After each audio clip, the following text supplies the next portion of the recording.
எல்லாருக்கும் வணக்கம். Welcome to சமையல் அண்ட் கார்டன் உலகம்.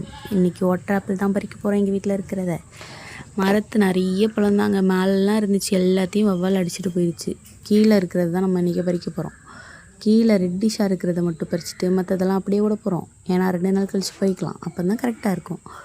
கீழே எல்லாமே வவ்வால் அடிச்சு போட்டுருந்தாங்க. என் பையன் பறிச்சதோடு அங்கேருந்து பழத்தை கேட்டுகிட்டே இருந்தேன்.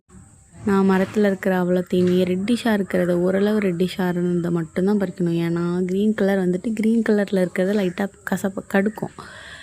அதனால் ரெட்டிஷாக இருக்கிறத அவ்வளோத்தையும் பறிச்சுக்கிட்டேன்.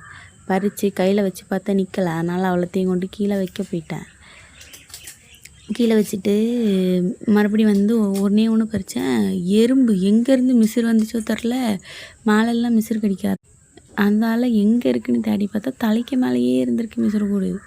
அதுக்கப்புறமா அதை தள்ளி போட்டு மேலே பார்த்தேன், மேலே ஒன்றும் இல்லை. கீழே இருக்கிறது ஓரளவு பறிச்சுட்டு இருந்தாலும் வீட்டுக்குள்ளே போயிட்டேன். அதுக்கப்புறமா என் பையன் நல்லா சாப்பிடுவான் வாட்டர் ஆப்பிள். இதெல்லாம் மேலே பூ மட்டும்தான் கிடக்கு, இன்னும் காய்க்கலை.